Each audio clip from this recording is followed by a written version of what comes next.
तो जय हिंद दोस्तों, आपका अपने चैनल यस की हम स्टडी पर एक बार फिर स्वागत है। बहुत ही इंपॉर्टेंट वीडियो, बहुत ही महत्वपूर्ण वीडियो के साथ आपके सामने हाजिर है मेरे प्यारे बच्चों।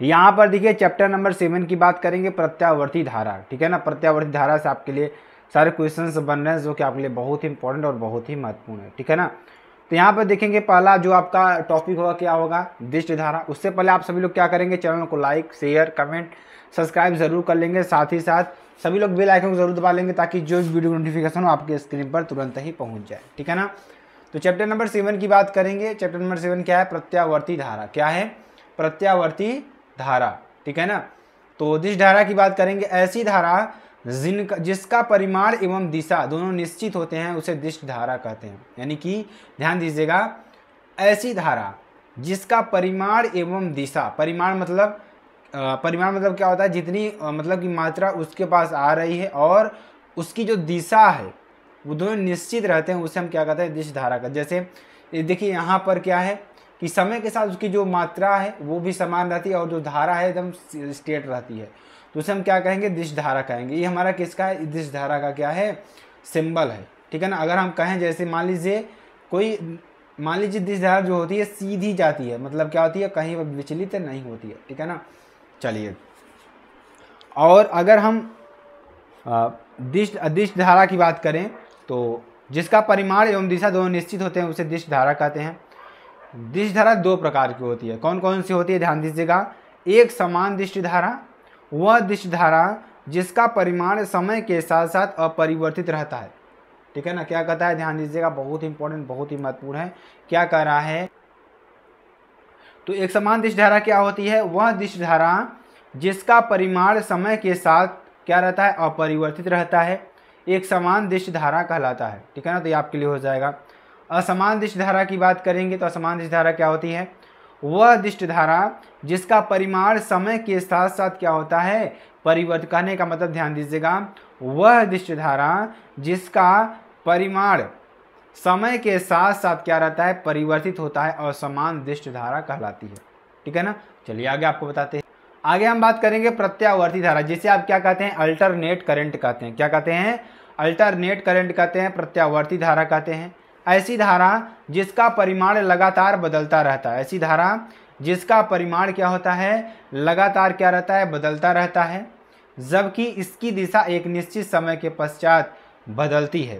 ध्यान दीजिएगा, ऐसी धारा जिसका परिमाण लगातार क्या रहता है, बदलता रहता है, जबकि इसकी दिशा एक निश्चित समय के पश्चात बदलती रहती है, तो ऐसी धारा को प्रत्यावर्ती धारा कहते हैं। मतलब कि एक बार ऊपर जाएगा फिर नीचे, लेकिन दिस धारा में क्या होता है, एक स्ट्रेट लाइन जाती है। ठीक है ना, तो ये आपके लिए बहुत ही इंपॉर्टेंट है, बहुत ही महत्वपूर्ण है। और प्रत्यावर्ती धारा में क्या होता है, एक बार ऊपर एक बार नीचे, इस तरीके से आपको एक आवर्त बनता है। ठीक है ना, चलिए प्रत्यावर्ती धारा की बात करेंगे। प्रत्यावर्ती धारा एसी तथा दिष्ट धारा जिसे में अंतर क्या होता है।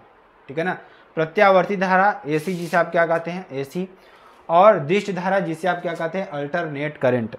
इन दोनों में अंतर क्या होता है, चलिए इसके बारे में आपको बताते हैं और आपको अच्छी तरीके से समझाने का प्रयास करते हैं। सभी लोग अच्छी तरीके से जुड़ जाइए क्योंकि बहुत ही इंपॉर्टेंट वीडियो है आपके लिए। ठीक है ना, बहुत ही इंपॉर्टेंट। चलिए प्रत्यावर्ती धारा की बात करेंगे तो प्रत्यावर्ती धारा के परिमाण व दिशा, क्या कह रहा है, प्रत्यावर्ती धारा के परिमाण व दिशा दोनों आवर्ती परिवर्तित होते हैं। क्या होते हैं, प्रत्यावर्ती धारा के परिमाण व दिशा दोनों आवर्ती से परिवर्तित होते हैं। मतलब इसमें क्या होता है कि जिसमें जो दिशा है, जो धारा है ना, वो परिवर्तित होती रहती है। ठीक है ना, दिश धारा की दिशा व परिमाण दोनों नियत रहते हैं। दिश धारा की जो धारा की दिशा व परिमाण दोनों क्या रहते हैं, नियत रहते हैं।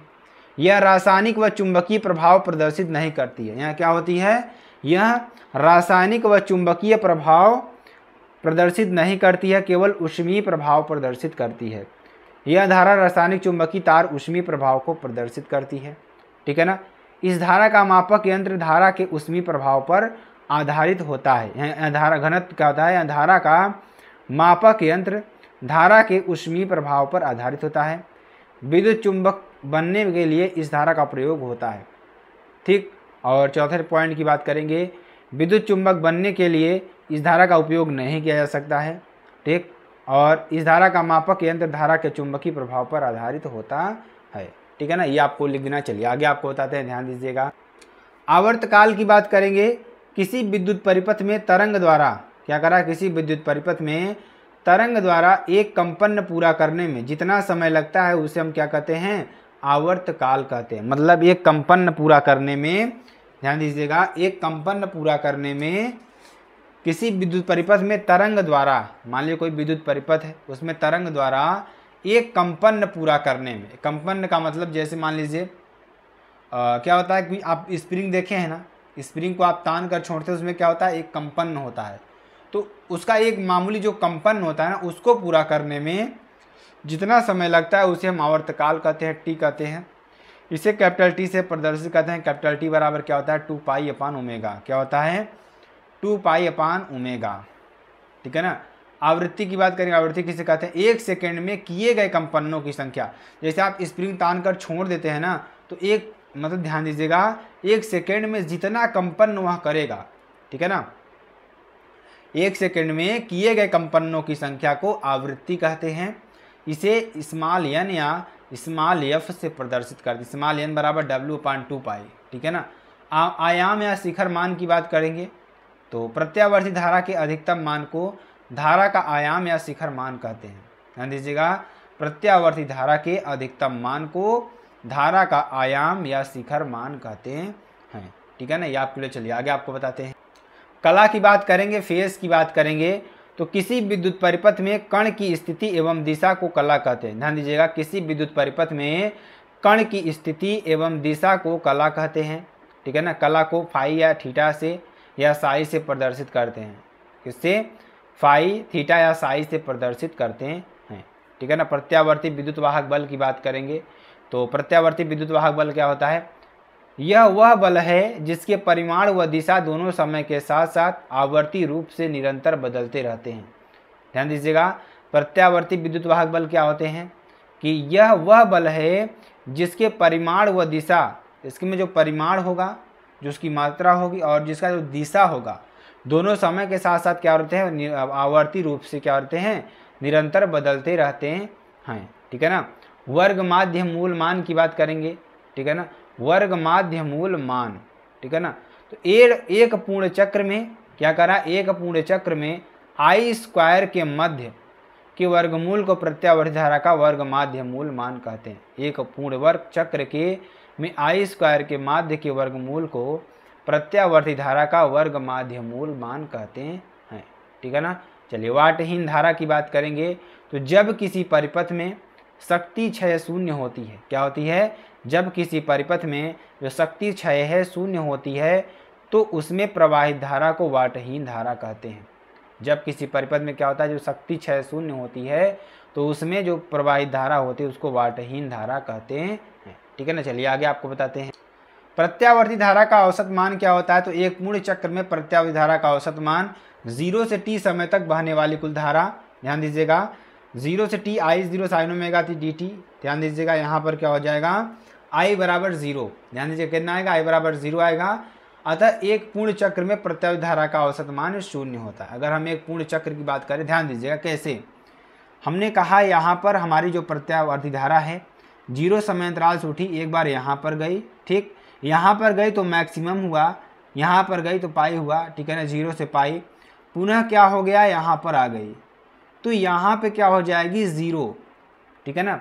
मतलब एक पूर्ण चक्र आपके लिए है तो यहाँ पर आपको 0 मिलेगी, जो हमारी करंट है क्या मिलेगी, 0।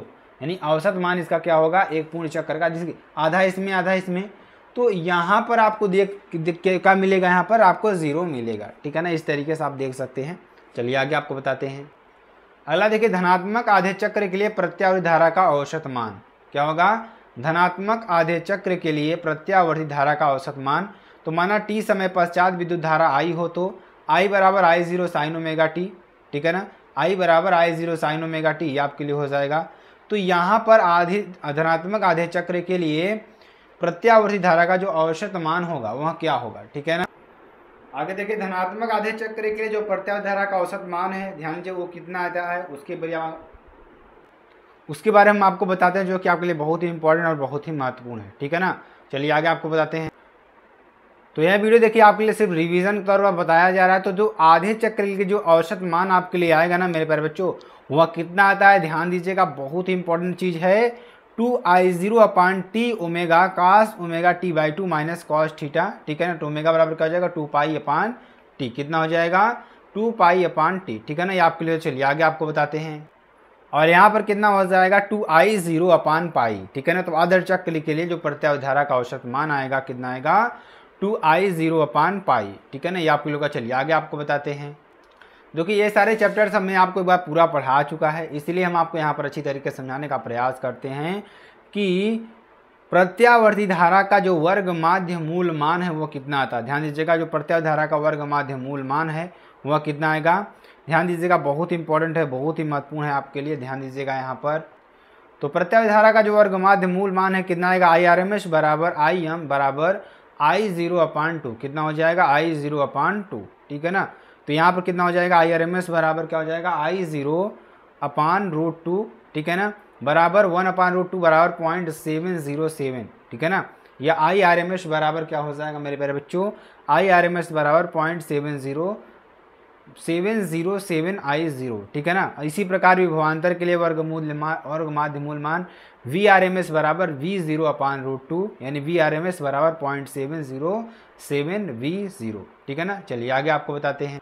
प्रतिरोध की बात करेंगे। प्रतिरोध क्या होता है, प्रतिरोध ध्यान दीजिएगा, जब किसी विद्युत परिपथ में प्रतिरोध के कारण धारा में जो अवरोध उत्पन्न होता है उसे हम क्या कहते हैं, प्रत्यावर्ती धारा का प्रतिरोध कहते हैं। इसे ध्यान दीजिएगा, इसे कैपिटल R से प्रदर्शित करते हैं। कहने का मतलब, जब किसी विद्युत परिपथ में क्या कर रहा है, जब किसी विद्युत परिपथ में प्रतिरोध के कारण धारा में जो अवरोध उत्पन्न होता है, ध्यान दीजिएगा, जब किसी विद्युत परिपथ में प्रतिरोध के कारण, ठीक है ना, प्रतिरोध के कारण जो धारा में जो अवरोध उत्पन्न होता है ना उसे हम क्या कहते हैं, ध्यान दीजिएगा, उसे हम क्या कहते हैं, प्रत्यावर्ती धारा का प्रतिरोध कहते हैं। इसे कैपिटल R से प्रदर्शित करते हैं। मान लीजिए जैसे कोई परिपथ है हमारे, उसमें धारा प्रवाहित हो रहा है, तो उसके धारा प्रवाहित होने में जो अवरोध उत्पन्न हो रहा है ना उसी को हम क्या कहेंगे, प्रतिरोध कहेंगे। प्रतिघात की बात करेंगे, जब किसी विद्युत परिपथ के कुंडली में एवं संधारित्र के कारण, ठीक है ना, परिपथ में जो अवरोध उत्पन्न होता है उसे हम प्रतिघात कहते हैं। इसे यक्ष से प्रदर्शित करते हैं, यानी XL बराबर XC, ठीक है ना। यानी ध्यान दीजिएगा, ये हमारा XL है, कुंडली है। अब इसके कारण जो प्रतिरोध उत्पन्न होगा उसे हम क्या कहेंगे, प्रतिघात कहते हैं, ठीक है ना। संधारित्र के कारण जो उत्पन्न होगा। तो प्रतिघात दो प्रकार के होते हैं, ध्यान दीजिएगा। कौन कौन से, धारिती प्रतिघात, ऐसा विद्युत परिपथ जिसमें केवल संधारित्र जुड़ा होता है उसे हम ऐसे प्रतिघात को धारिती प्रतिघात कहते हैं। इसे XC से प्रदर्शित करते हैं, XC आपके लिए हो जाएगा। प्रेरित प्रतिघात की बात करेंगे तो ऐसा विद्युत परिपथ जिसमें केवल कुंडली जुड़ा होता है, तो परिपथ में जो प्रतिघात उत्पन्न होता है उसे हम प्रेरित या प्रेरकी प्रतिघात कहते हैं। इसे XL से प्रदर्शित करते हैं। XL यहाँ कहा जाएगा XL और AC, ठीक है ना। आपका करंट दे रहा है XL, इसमें हो जाएगा। जिसमें XL लगा होगा उसके प्रेरित प्रतिघात कहेंगे, और जिसमें XC लगा होगा उसे धारिती प्रतिघात कहेंगे, ठीक है ना। प्रतिबाधा की बात करेंगे। प्रतिबाधा किसे कहते हैं, जब किसी परिपथ में प्रतिरोध, कुंडली एवं संधारित्र तीनों जुड़ा होता है तो इस प्रकार के उत्पन्न अवरोध को प्रतिबाधा कहते हैं। इसे Z से प्रदर्शित करते हैं, ठीक है ना। तो ध्यान दीजिएगा, R X L XC, ठीक है ना, जिसे प्रतिबाधा, जिसमें तीनों आपके जुड़े हों, एक प्रतिरोध भी जुड़ा हो, प्रतिघात भी जुड़ा हो और प्रेरक क्या जुड़ा हो, कुंडली भी जुड़ी हो, ठीक है ना। यानी कैपेसिटर भी जुड़ा हो, कुंडली भी जुड़ी हो और प्रतिरोध भी जुड़ा हो, उसे हम क्या कहेंगे, प्रतिबाधा कहेंगे। प्रत्यावर्ती परिपथ में ओमी प्रतिरोध के लिए व्यंजक क्या हो जाएगा, ध्यान दीजिएगा, V बराबर V0 sin ओमेगा टी इसके लिए, और I बराबर I0 sin ओमेगा टी आपका क्या हो जाएगा, यहाँ पर प्रत्यावर्ती परिपथ ओमी प्रतिरोध के लिए व्यंजक हो जाएगा। चलिए आगे आपको बता, समीकरण 1 और 2 से स्पष्ट है कि ओमी प्रतिरोध वाले परिपथ में प्रत्यावर्ती वोल्टेज और प्रत्यावर्ती धारा समान कला में होते हैं, ठीक है ना। ये आपके लिए हो जाएगा। जैसे इस तरीके से आप देख रहे हैं, ये दोनों क्या है, समान कला में आपको दिख रहे होंगे, ठीक है ना, जो कि बहुत इंपॉर्टेंट और बहुत ही महत्वपूर्ण है। चलिए आगे आपको बताते हैं। कला समंजक की बात करेंगे। AC धारा के लिए I बराबर I0 sin omega T, AC voltage के लिए V बराबर V0 sin ओमेगा टी, ठीक है ना। तो केस फर्स्ट की बात करेंगे, V बराबर V0 sin omega T, I बराबर I0 sin ओमेगा टी। तो I0 और V0 समान कला में होंगे, ठीक है ना। और केस सेकंड की बात करेंगे, इसमें अभी इस तरीके से जब फिगर बनेगा आपको कहीं पर दिखना होगा, तो इसमें आपको क्या दिख रहा है, I0 और V0 समान कला में होंगे। अगर इस तरीके से आपको कहीं फिगर दिख रहा होगा तो I0 का मान V0 के मान से थीटा कोण अग्रगामी होगा, ठीक है ना, ये आपके लिए हो जाएगा। चलिए आगे आपको बताते हैं, ध्यान दीजिएगा। केस थर्ड की बात करेंगे, इसमें क्या होगा, I0 का मान V0 मान से फाई कोण पश्चगामी हो। इस तरीके जब आप फिगर देखें तो जो I0 जो धारा है वो V0 के मान से फाई कोण क्या है, पश्चगामी है, ठीक है ना। फेजर आरेख की बात करेंगे, इस तरीके से आपको बना देना है, ठीक है ना। तो ये आपका I का फिगर हो जाएगा, ठीक है ना, I का, और यहाँ पर देखिए ये I का हो जाएगा, इधर से उधर V0, यहाँ पर आपका तीनों हो जाएंगे, ठीक है ना। इस तरीके से ध्यान दीजिएगा। चलिए आगे आपको बताते हैं। प्रतिरोध के लिए एसी वोल्टेज की बात करेंगे, तो प्रतिरोध के लिए जो एसी वोल्टेज आता है आपके लिए कितना आता है, ध्यान दीजिए। चलिए उसके बारे में आपको बताते हैं। कितना आता है, I बराबर V0 अपान R साइन ओमेगा टी, या I बराबर I0 बराबर V0 अपान R समीकरण नंबर 3 से। तो I बराबर क्या हो जाएगा, I0 साइन ओमेगा टी, समीकरण नंबर 4, समीकरण 1 और 4 समान कला में हैं, ठीक है ना, ये आपके लिए हो जाएगा। चलिए आगे आपको बताते हैं। प्रत्यावर्ती धारा के ऊर्जा का औसत मान या शक्ति की बात करेंगे, P बराबर I स्क्वायर R समीकरण नंबर 1, I बराबर I0 साइन ओमेगा टी समीकरण नंबर 1 में P बराबर I0 साइन ओमेगा टी का होल स्क्वायर, ठीक है ना। यहाँ पे टोटल सॉल्व करेंगे तो कितना आ जाएगा, जो प्रत्यावर्ती धारा के ऊर्जा का जो औसत मान या शक्ति है कितना आएगी, P बराबर I square RMS into R, क्या हो जाएगा, P बराबर I square RMS into R, ठीक है ना। चलिए आगे आपको बताते हैं। देखिए प्रेरक पर प्रयुक्त एसी वोल्टेज, यानी जो प्रेरक है उस पर प्रयुक्त एसी वोल्टेज कितना आएगा, ध्यान दीजिएगा। चलिए आगे आपको बताते हैं कितना आएगा, XL बराबर 2 पाई FL आएगा, कितना आएगा, XL बराबर 2 पाई FL, ठीक है ना। चलिए आगे आपको बताते हैं। तो ओम के नियम से देखिए क्या हो जाएगा, I बराबर V अपान R या I0 बराबर V0 अपान ओमेगा, समीकरण नंबर 5 से। तो I बराबर I0 sine omega T minus pi by 2 बराबर I, ठीक है ना। समीकरण नंबर 1 और 6 से यह स्पष्ट होता है कि विद्युत धारा I0 वोल्टेज से पाई बाई 2 का लाया कोण पश्चगामी होगा। जब वोल्टेज का मान 0 होता है तो धारा का मान ऋणात्मक दिशा में होगा, ठीक है ना, ये आपके लिए हो जाएगा। चलिए आगे आपको बताते हैं। कुंडली में कुल ऊर्जा क्षय की बात करेंगे तो कुंडली में कुल ऊर्जा क्षय कितना आएगा आपका, PM बराबर आपका क्या आता है, 0, क्या आता है, 0, ठीक है ना। चलिए आगे आपको बताएंगे। संधारित्र पर प्रयुक्त एसी वोल्टेज, देखिए इसमें आपको सिर्फ रिवीजन के तौर पर बताया जा रहा है मेरे प्यारे बच्चों, तो आप ये ना समझिएगा सर नहीं बता रहे। देखिए अब आपको रिवीजन के तौर पर बताया जा रहा है तो आपको सिर्फ फार्मूले बताए जाएंगे और जो थ्योरेटिकल चीज़ें वो आपको समझाई जाएंगी, ठीक है ना। और फार्मूलों को आपको रिवाइज किया जाएगा जो कि आपके लिए बहुत इंपॉर्टेंट और बहुत ही महत्वपूर्ण है, ठीक है ना। तो ये चीज़ आपके लिए बहुत इंपॉर्टेंट, बहुत ही महत्वपूर्ण है मेरे प्यारे बच्चों, ठीक है ना, इस चीज़ को आपको ध्यान देना है। तो संधारित्र पर प्रयुक्त एसी वोल्टेज क्या हो जाएगा, माना विद्युत स्रोत AC द्वारा प्रयुक्त वोल्टेज V हो तो V बराबर V0 साइन ओमेगा टी, ठीक है ना। तो ये आपके लिए हो जाएगा V डैश बराबर Q अपान C, ठीक। तो किरचॉफ के द्वितीय नियम से क्या हो जाएगा, V डैश बराबर V, ठीक है ना। चलिए आगे आपको बताते हैं। XC बराबर 1 अपान C डॉट ओमेगा, या C ओमेगा C यानी कि या ओमेगा C, या ओमेगा बराबर 2 पाई F, ठीक है ना, या I बराबर I0 sine omega T plus pi by 2, समीकरण नंबर 1 और 7 से यहाँ स्पष्ट होता है कि प्रत्यावर्ती धारा का शिखर मान I0 वोल्टेज से 90 डिग्री अग्रगामी होगा, ठीक है ना। चलिए आगे हम बात करेंगे परिपथ में शक्ति क्षय का औसत मान। जो कोई परिपथ होगा आपका उसके लिए जो शक्ति क्षय का औसत मान होगा वह कितना आएगा, तो कितना आता है मेरे प्यारे बच्चों, यहाँ पर आपको फिगर थोड़ा समझा देते हैं हम। शक्ति प्राप्त करके आवेशित करता है, शक्ति क्षय करता है तथा निरावेशित होता है। तो यहाँ पर P बराबर क्या हो जाएगा, V0 I0 अपान 2 साइन 2 ओमेगा टी, ठीक है ना। चलिए आगे आपको बता, पूरे चक्र के लिए शक्ति क्षय का औसत माध्य P डैश बराबर 0, क्या हो जाएगा, P डैश बराबर 0। चलिए आगे आपको बताते हैं। देखिए LCR परिपथ के लिए जो आपका AC वोल्टेज का जो फार्मूला आता है वह कितना आता है, चलिए उसके बारे में आपको बताते हैं। तो आपको सिर्फ ध्यान देना है LCR परिपथ, अभी आपको आगे LC परिपथ, CR पर सही परिपथ के लिए आपको सिर्फ फार्मूला याद करना है, उसको आपको लिखना है जो फार्मूला आपको बता रहे हैं, ठीक है ना। तो LCR परिपथ के जो प्रयुक्त AC वोल्टेज है वो कितना आएगा, ध्यान दीजिए, I0 बराबर V upon under root R का square plus XC minus XL का होल स्क्वायर, समीकरण नंबर 6 आपके लिए है। और यहाँ से Z बराबर क्या होगा, प्रतिबाधा है जिसमें आप समझेंगे, तो R square plus XC minus XL का होल स्क्वायर Z परिपथ की प्रतिबाधा है, ठीक है ना। तो ये आपके लिए हो जाएगा tan फाई बराबर क्या हो जाएगा, XC माइनस XL अपान R, ठीक है ना, जहाँ फाई कला है, XC धारती प्रतिघात है, XL प्रेरित प्रतिघात है और R प्रतिरोध है, ठीक है ना। आर क्या है, प्रतिरोध है। चलिए आगे आपको बताते हैं। अनुनाद की बात करेंगे, जब किसी वस्तु की स्वाभाविक आवृत्ति, ध्यान दीजिएगा अनुनाद किसे कहते हैं, जब किसी वस्तु की स्वाभाविक आवृत्ति उसके बाह्य आवृत्ति के बराबर हो जाती है तो वस्तु के दोलन करने का आयाम अत्यधिक बढ़ जाता है। इस घटना को अनुनाद कहते हैं। यानी एक्सएल, आर और वीसी की बात करेंगे तो यहाँ पर क्या हो जाएगा, I0 बराबर V0 अपान अंडर आर का square plus XC minus XL का होल स्क्वायर, समीकरण नंबर 1। यानी Z बराबर अंडर आर का square plus XC minus XL का होल स्क्वायर, ठीक है ना। चलिए आगे आपको बताते हैं। ओमेगा 0 बराबर क्या हो जाएगा, 1 अपान अंडर LC, समीकरण नंबर 3। या I मैक्स बराबर क्या हो जाएगा, V0 अपान आर, ठीक है ना। चलिए आगे आपको बताते हैं।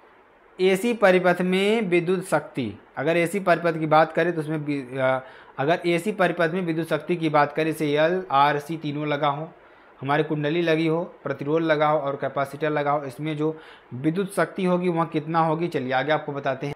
तो कितना होगी, कास फाई बराबर R अपान अंडर आर का square plus XC minus XL का होल स्क्वायर, ठीक है ना। ये आपके लिए हो जाएगा। चलिए आगे आपको बताते हैं।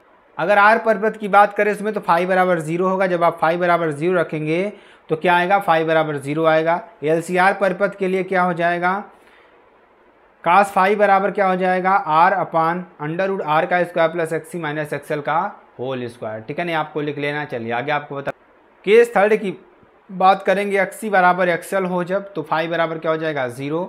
या केस फोर्थ की बात करेंगे LR परिपथ के लिए एक्सएल और आर, तो यहाँ क्या हो जाएगा, कास फाई बराबर आर अपान अंडर आर का square plus XL minus XL का स्क्वायर, ठीक है ना। एक्सी माइनस एक्सएल का, यानी ध्यान दीजिएगा यहाँ पे क्या हो जाएगा, आर स्क्वायर प्लस एक्सएल का स्क्वायर, क्योंकि ऊपर हमने क्या माना है, ध्यान दीजिएगा। यहाँ पर क्या हो जाएगा, कास फाई बराबर आर अपान अंडर आर का स्क्वायर प्लस एक्सएल का स्क्वायर, ठीक है ना। चलिए आगे आपको बताते हैं। केस 5 की बात करेंगे, CR परिपथ में एक्सी और आर एक्सएल, यानी कास फाई बराबर क्या हो जाएगा, आर अपान अंडर आर का स्क्वायर प्लस एक्सी का स्क्वायर, ठीक है ना। VI की बात करेंगे तो यहाँ पर आर परिपथ में आर क्या है, ध्यान दीजिएगा, क्या हो जाएगा, कास फाई बराबर क्या हो जाएगा मेरे प्यारे बच्चों, आर अपान अंडर आर का square plus XC minus XL का होल स्क्वायर, ठीक है ना। ये आपके लिए। चलिए आगे आपको बताते हैं। कास फाई बराबर क्या हो जाएगा, आर अपान अंडर आर का स्क्वायर, यानी कि यहाँ क्या हो जाएगा, फाई बराबर 0, ठीक है ना। सी परिपथ में अगर हम बात करें तो फाई बराबर पाई बाई 2, या फाई बराबर कास फाई बराबर क्या हो जाएगा 90 डिग्री, यहाँ पर कुल मिला कितना है, कास फाई बराबर 90 डिग्री, और यहाँ पर क्या हो जाएगा, फाई बराबर पाई बाई 2, ठीक है ना। चलिए आगे आपको बताते हैं। केस 8वें की बात करेंगे, जब यल परिपथ के लिए बात करेंगे, आर बराबर 0, एक्सी बराबर 0, फाई बराबर पाई, तो यहाँ फाई बराबर क्या हो जाएगा, पाई बाई 2, ठीक है ना। चलिए आगे आपको बताते हैं। अगला टॉपिक हमारा क्या आता है, ट्रांसफार्मर आता है। क्या आता है, ट्रांसफार्मर आता है, जो कि बहुत ही इंपॉर्टेंट टॉपिक है, बहुत ही महत्वपूर्ण, जिसे आप परिणाम मित्र कहते हैं, ठीक है ना। तो ट्रांसफार्मर, देखिए ट्रांसफार्मर क्या होता है, जो आप देखेंगे आपके गांव में कहीं ट्रांसफार्मर लगा होगा, वहाँ पर 11,000 वोल्टेज आती है, वह उसको 440 वोल्टेज कर करके आपके घरों में भेजता है, ठीक है ना। तो ट्रांसफार्मर एक ऐसी युक्ति है जो प्रत्यावर्ती धारा के मान को परिवर्तित करता है तथा धारा की प्रबलता को बढ़ाता या घटाता है। मतलब क्या करता है, ट्रांसफार्मर एक ऐसी युक्ति है जो प्रत्यावर्ती धारा के मान को परिवर्तित करता है। मतलब अगर लो वोल्टेज है तो उच्च वोल्टेज में, हाई करंट है तो लो करंट में, ये चेंज करने का कार्य करता है।